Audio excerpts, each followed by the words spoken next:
Assalamualaikum warahmatullahi wabarakatuh. Bismillahi walhamdulillah wassalatu wassalamu ala rasulillah. Sahabat arah hidup yang dimuliakan Allah, kita bertemu kembali di serial Jejak Rasul. Hari ini di episode ke-55.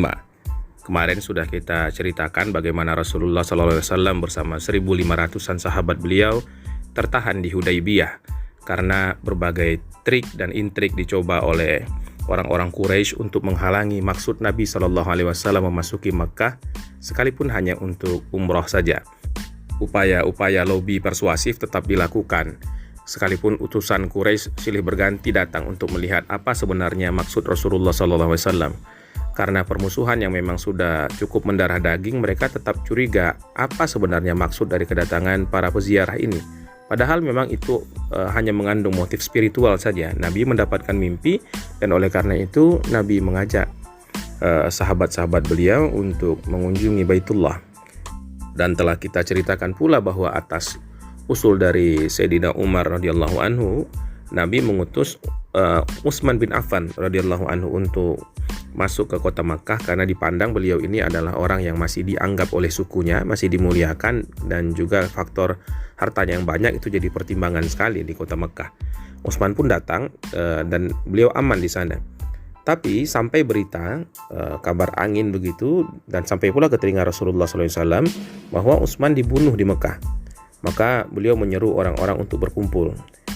Pembelaan kepada orang Muslim itu harus dilakukan karena orang Islam itu seperti satu tubuh. Satu disakiti maka yang lain pun akan merasa. Nabi duduk di bawah sebuah pohon akasia yang hijau dengan dedaunan yang sangat lebat. Para sahabat kemudian berkumpul di dekat Nabi, lalu Nabi meminta mereka berbaiat, menyatakan sumpah setia. Dan kaum muslimin pun segera menghadap Nabi dan mereka menyatakan baiatnya. Mereka akan setia, mereka akan menanggung resiko apapun, mereka tidak akan pernah lari. Rasulullah SAW mengambil baiat itu dengan tangannya dan dia katakan juga ini untuk Utsman. Begitulah ukhuwah Islamiyah. Ukhuwah Islamiyah itu bertingkat-tingkat, dimulai dari yang paling rendah sekali dengan berlapang hati. Seringkali para ulama kita menyebutnya sebagai salamatus sadar. Jadi kita tidak boleh merasa perasaan tidak enak kepada saudara kita sesama muslim. Dan kita berdoa untuk mendapatkan ini.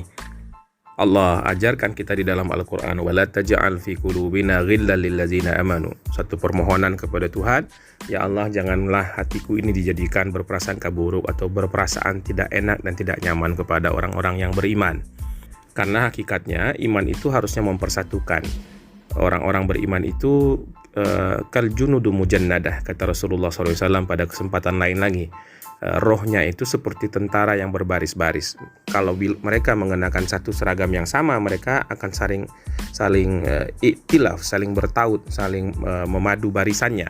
Tapi kalau mereka menggunakan seragam yang berbeda, artinya mereka punya standar keimanan yang lain, punya keyakinan yang bercanggah, maka mereka tidak akan dapat bersatu, bahkan mereka akan ikhtilaf. Pada stage tertentu, ukhuwah Islamiyah itu sampai pada tahapan takaful, saling menanggung beban. Dan inilah yang sedang dipertontonkan oleh kaum muslimin pada saat melakukan baiat kepada Rasulullah SAW dikala berita pembunuhan Utsman itu sampai, yang di kemudian hari dikenal dengan Bai'atur Ridwan. Peristiwa ini terekam di dalam Al-Quran di surah Al-Fath ayat ke-18. Laqad radiyallahu 'anil mu'minina idh yubayyi'unaka tahta asy-syajarah fa'alima ma fi qulubihim fa'anzala as-sakinata 'alaihim wa athabahum fathan qariba. Sesungguhnya Allah telah ridha kepada orang-orang mukmin ketika mereka berjanji setia kepada engkau di bawah pohon. Maka Allah mengetahui apa yang ada di dalam hati mereka, lalu Allah turunkan kepada mereka itu ketenangan. Allah beri balasan kepada mereka dengan kemenangan yang dekat waktunya. Sebentar lagi mereka akan merasakan kemenangan itu. Itu janji Allah Subhanahu wa taala. Oh ya, di saat baiat Ridwan itu terjadi, semua orang menanggapi, semua orang ikut berbaiat, termasuk orang-orang yang kita kenal sebagai orang munafikin, seperti Abdullah bin Ubay sekalipun. Hanya satu orang saja yang tidak menggubris pengumuman itu, yang dia tidak terlibat dalam baiat Ridwan. Dia seorang munafik yang bernama Jad ibnu Qais. Dia berusaha sembunyi di belakang untanya, namun orang tahu bahwa dia tidak ikut terlibat dalam baiat Ridwan pada saat itu, dan itu menjadi sebuah catatan kelam bagi track recordnya. Setelah silih berganti utusan-utusan Quraisy menemui Rasulullah SAW, kali ini datanglah Suhail bin Amr.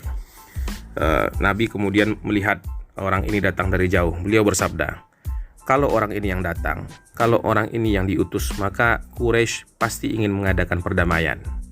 Begitulah setiap orang punya citra, dan citra Suhail adalah identik apa-apa perjanjian yang ditangani oleh tangan dinginnya akan berakhir dengan perdamaian. Pada saat itu Suhail ditemani pula oleh seorang dari Bani Kinanah yang namanya Mukris bin Hafiz. Ada juga yang melafazkannya dengan Mikraz, wallahu alam, dan satu orang lagi namanya Huwaitib. Mereka berunding dengan Nabi, sementara para sahabat mendengarkan suara mereka. Perundingan itu cukup alot, kadang suara meninggi, kadang merendah, dan akhirnya ada kesepakatan yang bisa dicapai. Dipanggillah oleh Nabi seorang penulis, seorang notulen yang pada saat itu diperankan oleh Ali bin Abi Thalib radhiyallahu anhu. Lalu Nabi sabdakan, tulis perjanjian ini wahai Ali, tulis Bismillahirrahmanirrahim.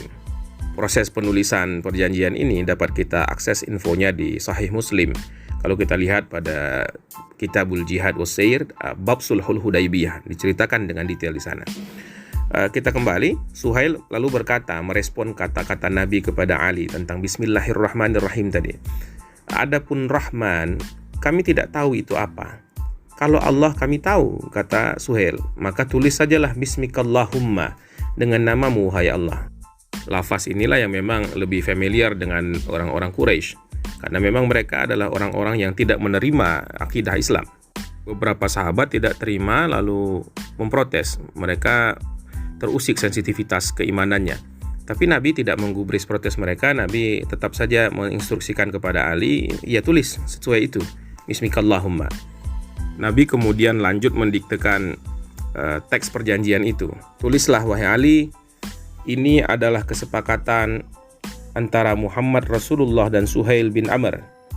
Lalu Suhail berkata lagi, demi Allah, kalau saja kami itu mengakui bahwa engkau utusan Allah, kami tidak mungkin menghalangi engkau masuk Ka'bah seperti yang terjadi saat ini, dan kami tidak akan berperang dengan engkau di medan-medan yang sudah kita lalui itu. Tulis sajalah Muhammad bin Abdullah. Kata Rasulullah, ya sudahlah, aku ini adalah utusan Allah walaupun kalian mengingkarinya. Tulislah wahai Ali, Muhammad bin Abdullah. Tapi Ali sudah terlanjur menuliskan kata-kata Rasulullah, dan Ali tidak tega untuk menghapus kata-kata itu. Tidak, aku tidak akan pernah menghapusnya, wallahi, kata Ali. Rasulullah dengan sabar kemudian bertanya kepada Ali, mana dia teks Rasulullah itu? Ali menunjukkan letak kata itu dan Rasul sendiri yang menghapusnya.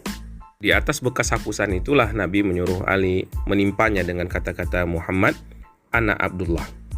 Gambaran isi dokumen itu selanjutnya kira-kira begini. Mereka sepakat untuk mengatakan gencatan senjata selama 10 tahun.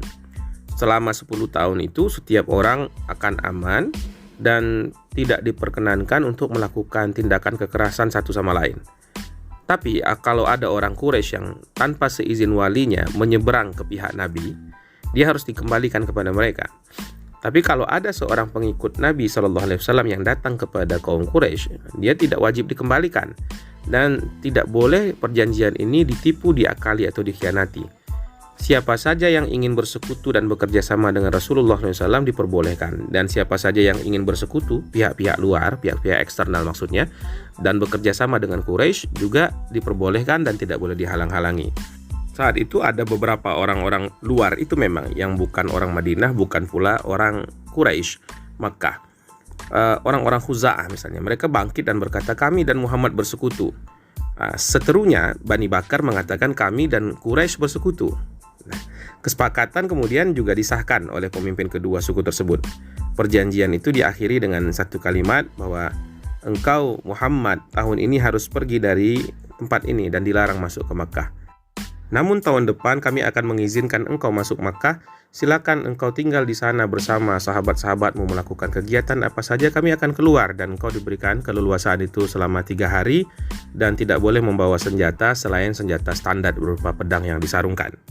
Lalu kesepakatan itu pun dicap, ditandatangani begitu, dan sahlah dia mengikat kedua belah pihak dan pihak-pihak lain pula yang ikut disertakan di dalam perjanjian itu.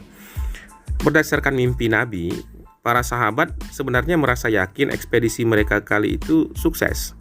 Tapi ketika mereka mendengar isi perjanjian tersebut dan tahu bahwa mereka sudah jauh ini sampai ke perbatasan tanah suci, tapi sekarang harus putar balik ke belakang, tidak boleh masuk ke dalam area suci, ke dalam tanah haram, itu membuat mereka hampir saja tidak bisa menahan diri. Tapi yang lebih buruk lagi, ketika mereka sedang duduk terdiam begitu, terdengar suara dentingan rantai.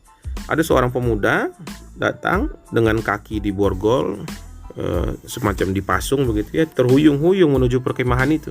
Orang itu adalah Abu Jandal radhiyallahu anhu, salah seorang anak dari Suhail. Ayahnya ini yang menjadi diplomat Quraisy ini sudah memenjarakannya karena masuk Islam dan khawatir sekali dia akan kabur ke Madinah. Kakaknya yang bernama Abdullah bin Suhail berada di antara jemaah pada saat itu. Baru saja ia hendak menyambut kedatangan adiknya itu, Suhail langsung menjetot, menarik rantai yang melingkari leher Abu Jandal, anaknya sekaligus tawanannya itu, dan ditamparlah wajahnya dengan kasar. Kemudian Suhail menemui Nabi dan berkata, kesepakatan kita sudah dibuat sebelum orang ini datang. Benar kata Rasulullah SAW, karena itu orang ini harus dikembalikan kepada kami. Abu Jandal pada saat itu tidak tahu menahu tentang kesepakatan ini dan dia ingin diselamatkan. Dia berteriak, "Hai kaum muslimin, apakah kalian rela aku ini dikembalikan kepada orang musyrik? Nanti aku akan disiksa lagi karena akidahku ini." Karena kasihan, Nabi tetap mencoba melakukan pendekatan persuasif kepada Suhail. Kita tahulah every rule has exception. Setiap aturan itu bisa dibuatkan pengecualiannya. Siapa tahu Suhail ini bermurah hati untuk melepaskan tawanan, toh ini juga anaknya sendiri. Tapi Suhail dengan tegas menolak. Nah, Nabi sebagai pelopornya orang Islam tentu harus mencontohkan apa-apa yang diajarkan oleh Al-Quran, dan Nabi sendiri adalah representasi terbaik dari Quran. Dan Quran mengajarkan kita, memerintahkan kepada kaum muslimin agar aufu bil uqud, agar memenuhi akad-akad. Allah bahkan mengatakan wa aufu bi ahdi ufi bi ahdikum. Penuhi janji, penuhi sumpah, penuhi segala kesepakatan dengan orang-orang, jangan berkhianat. Sikap Suhail yang tegas tapi juga cenderung agak provokatif itu dibaca oleh dua orang yang mendampinginya tadi, sekutunya tadi, Mikras dan Huwaitib. Mereka diam saja, namun pada saat itu mereka merasa bahwa baru saja perjanjian disepakati, tapi kalau ada kejadian yang sangat provokatif seperti ini adalah permulaan yang tidak menguntungkan bagi gencatan senjata. Setiap orang berkepentingan untuk melakukan gencatan senjata, karena perang begitu menghabiskan energi dan modal mereka. Mereka butuh waktu untuk membangun negerinya masing-masing, untuk bertenang-tenang dalam hari-harinya. Maka mereka pun melakukan intervensi. Dia katakan, "Hai Muhammad, kami akan memberikan orang ini, Abu Jandal ini, perlindungan atas namamu. Kami kan sekutu orang Quraisy. Maka engkau tenang saja, Abu Jandal sahabatmu ini tidak akan berada di bawah pengawasan ayahnya, tapi dia akan ada di bawah pengawasan kami." Tapi kemudian sedikit lega dengan hal itu, dan Nabi berkata kepada Abu Jandal, "Sabar-sabarlah engkau wahai Abu Jandal. Allah pasti berikan ganjaran dan jalan keluar bagimu dan bagi orang-orang yang beserta engkau. Kami sudah terlanjur menyetujui pernyataan gencatan senjata dengan orang-orang itu, dan perjanjian ini sudah disepakati, ditandatangani dengan mereka, dan kita sama sekali bukanlah orang yang bisa melanggar janji." Umar bin Khattab adalah orang yang mempunyai izzah yang tinggi. Dia juga punya ghirah, kecemburuan keagamaan yang kuat, dan itu juga didukung oleh fisik dan karakternya yang sangat tegas. Umar saat itu tidak dapat menahan diri lagi. Dia bangkit, dia menghadap kepada Nabi dan berkata, "Ya Rasulullah, bukankah engkau ini Nabi?" Dan kata Nabi, "Betul, aku ini Nabi. Bukankah kita ini di pihak yang benar dan musuh kita itu adalah pihak yang salah?" Kata Rasulullah, "Ya betul Umar. Lantas kenapa kita begitu lemah mempertahankan kehormatan agama kita?" tanya Umar. Nabi menjawab, "Aku Rasulullah dan aku tidak pernah menentang Allah Subhanahu wa taala. Dia akan memberikan aku kemenangan." Itu saja kata Nabi kepada Umar. Tapi Umar masih punya sesuatu lagi yang menyesak di dalam dadanya.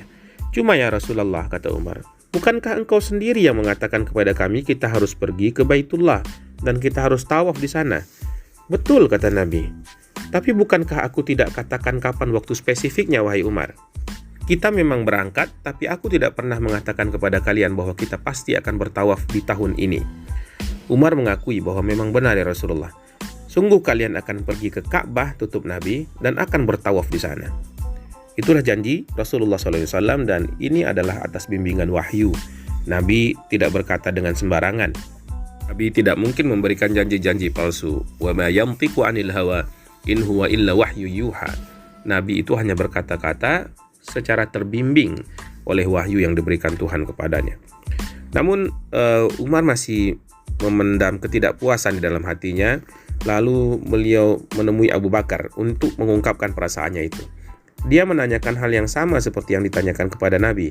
Tapi meskipun Abu Bakar radhiyallahu anhu tidak mendengar jawaban Nabi sama sekali, ia memberikan jawaban yang sama pada setiap pertanyaan, bahkan hampir dengan kata-kata yang sama. Di akhir pembicaraan itu, Abu Bakar menutup dengan menambahkan satu nasihat kepada Umar. Karena itu, hai Umar, berpeganglah pada pendapat Rasulullah, karena wallahi beliau itu pasti benar. Kata-kata Abu Bakar ini kemudian mengembalikan kesadaran Umar tentang posisi Nabi SAW, dan meskipun hatinya tidak benar-benar lega, sekarang Umar tunduk kepada apa yang diputuskan oleh Rasulullah SAW. Nabi kemudian meminta Umar untuk turut membubuhkan namanya pada perjanjian itu. Ia melakukannya dengan patuh dan diam. Kaum muslimin lainnya yang diminta oleh Nabi membubuhkan juga nama di perjanjian itu adalah putra Suhail sendiri, yakni Abdullah bin Suhail. Kemudian berturut-turut ada Ali bin Abi Thalib, ada juga Abu Bakar As-Siddiq, ada Abdurrahman bin Auf, dan ada Mahmud bin Maslamah radhiyallahu anhum ajma'in. Setelah semua prosesi perjanjian ini selesai, maka pergilah Suhail dengan membawa serta Abu Jandal dari perkemahan kaum muslimin, dan orang-orang Islam hanya bisa melihat dengan air mata dan perasaan haru. Nabi kemudian berdiri terpisah dari orang-orang yang menandatangani dokumen itu. Beliau meninggalkan mereka dan pergi ke jemaah. Kemudian Nabi menginstruksikan kepada mereka, bangkitlah, sembelihlah hewan-hewan kurban kalian, lalu cukurlah kepala kalian. Tapi perintah itu seperti tidak didengarkan. Orang cuma diam gitu. Lalu Nabi mengulangi perintahnya, bangkit, sembelihlah hewan-hewan kurban kalian dan bercukurlah. Dan tetap saja orang diam sampai Nabi mengulangi perintah beliau itu 3 kali. Dan orang-orang hanya memandang dengan bingung dan terdiam gitu.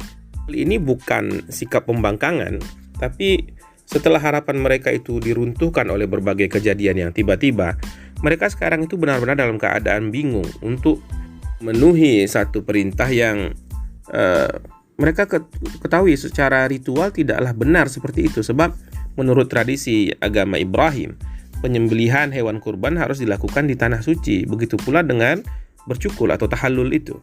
Sungguh pun demikian, ketidaktaatan mereka itu mengejutkan Nabi. Kenapa orang-orang ini menjadi demikian tidak patuh?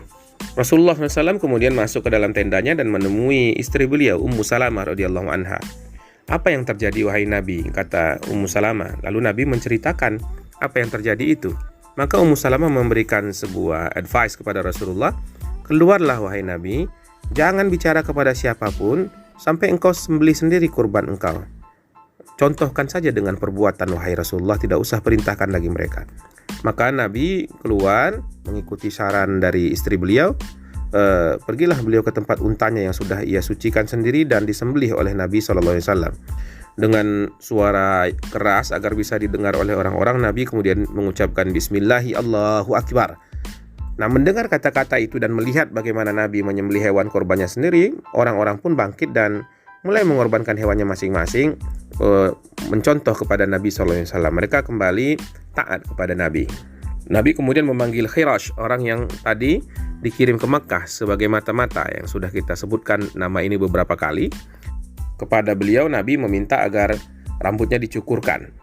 Dan kembali setelah melihat itu, para sahabat juga mencari kawannya untuk berpasangan saling mencukurkan kepalanya masing-masing. Inilah tahallul yang tetap dilakukan sekalipun ibadah umrohnya sendiri terpaksa dibatalkan. Di antara sahabat-sahabat ada pula yang hanya memangkas beberapa helai rambutnya saja, karena memang mereka juga mengetahui bahwa hal ini dibolehkan dulunya. Memang mencukur kepala secara total, membotakinya itu adalah sebuah hal yang lebih baik, suatu hal yang lebih utama, lebih afdal. Tapi memotong juga diperbolehkan, ada opsi substitusi demikian. Sementara itu Nabi sudah masuk ke dalam tenda bersama Khirash. Setelah seluruh ritual dilaksanakan, beliau berdiri di depan pintu masuk tendanya dengan rambut yang sudah pelontos dan berkata, Allah mengasihi orang yang mencukur rambutnya. Orang-orang yang memangkas rambutnya sedikit tadi itu kemudian berkata kepada Nabi, dan juga orang-orang yang memangkas rambutnya, wahai Rasulullah. Tapi Nabi mengulangi apa yang beliau ucapkan pertama tadi, semoga Allah meridhoi dan merahmati orang-orang yang sudah menggunduli kepalanya begitu. Kemudian orang bertanya lagi, ya Rasulullah, semakin riuh, orang-orang yang memangkas rambutnya bagaimana? Dan setelah 3 kali baru Nabi menambahkan, dan juga orang-orang yang memangkas rambutnya. Lalu orang-orang itu bertanya, kenapa dari awal Nabi hanya menyebutkan orang yang bertahallul secara total saja? Kenapa di awal Nabi hanya mendoakan orang-orang yang mencukur habis rambutnya? Lalu Nabi menjawab, karena mereka tidak punya keraguan-raguan dalam melaksanakan perintah. Sahabat arah hidup yang dimuliakan Allah, begitulah. Orang bisa sama-sama beribadah, orang bisa sama-sama melakukan ketaatan, orang bisa sama-sama melakukan amal baik dan amal soleh. Tapi azamnya, tekadnya, dan caranya, kemudian gerak hatinya dalam melakukan amal itu membuat derajat amal berbeda-beda.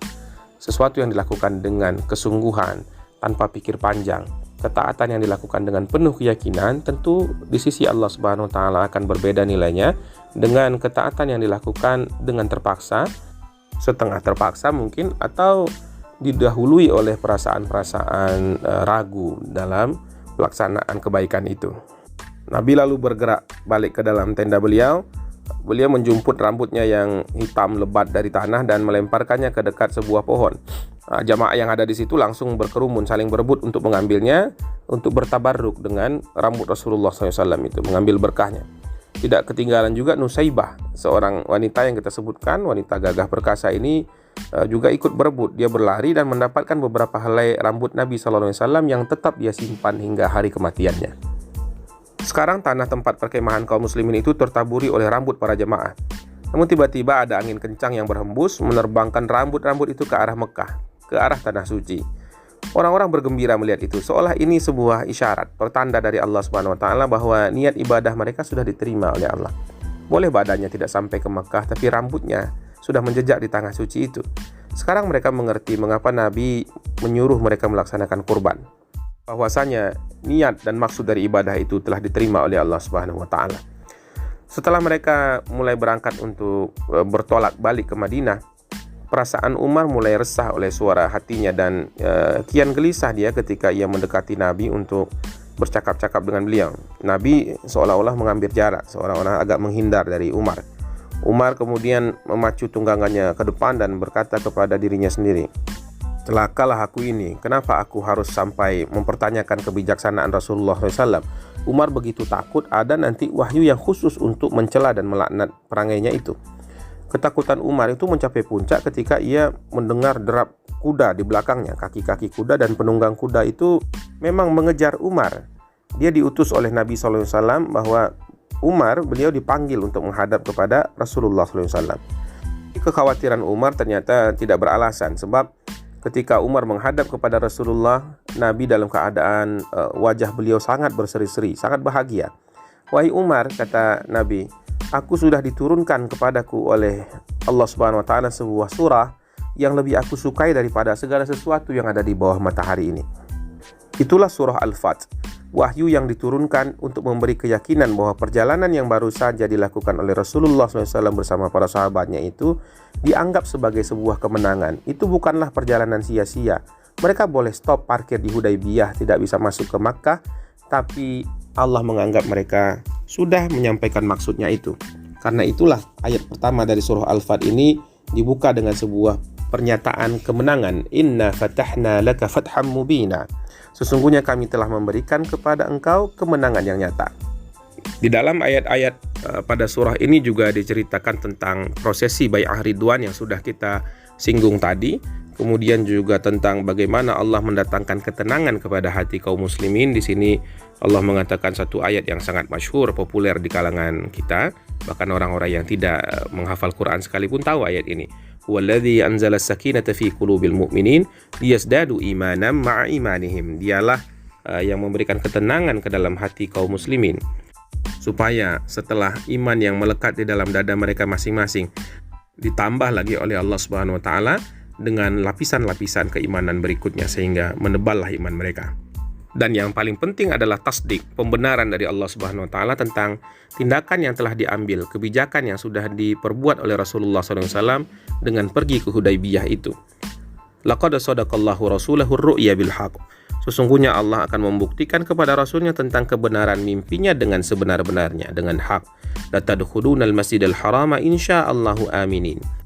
Bahwa insya Allah atas izin Allah Subhanahu wa taala engkau pasti akan memasuki Masjidil Haram itu dalam keadaan aman. Muhallikina ru'usakum wa muqassirina la takhafun. Engkau akan mencukur rambut di kepalamu dan akan mengguntingnya nanti sedangkan kamu tidak merasa takut sedikit pun. Fa'alima ma lam ta'lamu faja'ala min duni dzalika fathan qariba. Maka Allah itu tahu apa yang kamu tidak ketahui dan Dia memberikan sebelum itu kemenangan yang dekat. Sahabat arah hidup yang dimuliakan Allah, begitulah. Indikator kemenangan itu bisa sangat variatif, tapi indikator tertinggi dari kemenangan itu yang merupakan pertanda kemenangan hakiki adalah keberhasilan seseorang dalam melaksanakan dan mentaati perintah Tuhannya. Itulah kemenangan paling tinggi. Banyak kemenangan-kemenangan fisikal, kemenangan-kemenangan material yang tidak diiringi dengan kemenangan ini, dan itu hakikatnya adalah kemenangan semu belaka. Dan banyak pula orang-orang yang di mata manusia mereka kalah, gagal dalam misinya, tidak berhasil melaksanakan apa tujuannya, tidak mencapai target optimum, tapi dikarenakan jalan yang diridhoi oleh Allah Subhanahu wa taala, mereka tetap saja disebut sebagai pemenang. Mudah-mudahan Allah jadikan kita semua pemenang. Insya Allah besok kita sambung lagi kajian kita di Jejak Rasul pada episode berikutnya. Semoga Allah berikan kita kesehatan dan kekuatan untuk itu. Subhanakallahumma wa bihamdika asyhadu an la ilaha illa anta astaghfiruka wa atubu ilaik. Assalamualaikum warahmatullahi wabarakatuh.